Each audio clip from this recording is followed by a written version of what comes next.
ఈ దినమున ప్రభు నీతో సెలవిస్తున్న మాట. Praise the lord. మన ప్రభువును పరిరక్షకుడైన యేసుక్రీస్తు వారి అతి శ్రేష్టమైన నామంలో మీ అందరికీ నా యొక్క హృదయపూర్వక వందనములు. నిస్తమా అందరూ బాగున్నారు కదా?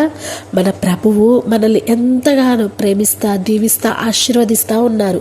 ఈ ఉదయకాల సమయంలో ప్రభువైన యేసుక్రీస్తు వారు నీతో నాతో మాట్లాడాలని ఆశపడుచుండగా ఒక్కసారి వాక్యాన్ని ధ్యానించుకుందామా? ద్వితీయోపదేశ కాండము 7వ అధ్యాయము 12వ వచనము. ద్వితీయోపదేశ కాండము 7వ అధ్యాయము 12వ వచనము. నీ దేవుడైన యెహోవా నీకు కృప చూపును. దేవునికి స్తోత్రం. హల్లెలూయా. ఎంత స్పష్టంగా ఉందో చూడండి. నీకు కృప చూపును. మన ప్రభువు మనకి కృప చూపించే దేవుడు. చాలామంది ప్రజలు దేవుని మాటను తృణీకరిస్తూ ఉంటారు.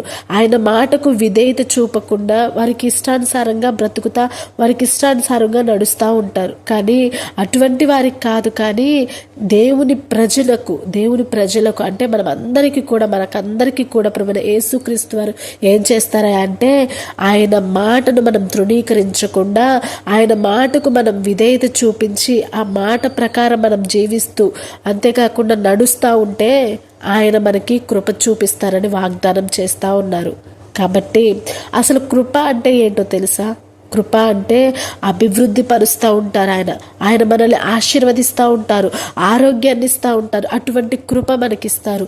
ఈ లోకంలో ఉన్న కృపలు కాదు, కానీ పరిశుద్ధాత్మ ప్రేరేపణ కలిగిన, పరిశుద్ధాత్మతో సంబంధం కలిగిన, పరిశుద్ధాత్మ కలిగిన దేవుని యొక్క ఆత్మ మనల్ని నడిపిస్తూ ఉంటుంది. దేవుని యొక్క ఆత్మ మనల్ని అభివృద్ధి పరుస్తూ ఉంటుంది. ఆయన ఆశీర్వాదము మనము పొందుకోవడానికి అవకాశం ఉంటుంది. ఆయన మనకి మంచి ఆరోగ్యాన్ని అనుగ్రహిస్తూ ఉంటారు. కాబట్టి ప్రియ సహోదరి సహోదరులారా, ఏ విషయంలోనూ దేవుడు పక్షపాతి కాడని మనం జ్ఞాపకం చేసుకోవాలి. ఆయన ఆజ్ఞలను పాటించే వారందరికీ కూడా ఆయన కృప కలిగిన న్యాయవంతుడిగా మనకు న్యాయం తీరుస్తూ ఉంటాడు. నేడు నీవు దేవుని కొరకు ప్రత్యేకింపబడి ప్రత్యేకమైన పరిశుద్ధమైన జీవితమును కలిగి ఆయన మాటకు విధేయుడైతే గనక ఆయన సకల ఆరోగ్యాలను దేవుడు నీకు అనుగ్రహిస్తూ ఉంటాడు. Praise the lord. ఈ వాక్యం దేవుడు దీవించి ఆశీర్వదించి మన హృదయంలో ఫలింపచేయునుగాక. Praise the lord.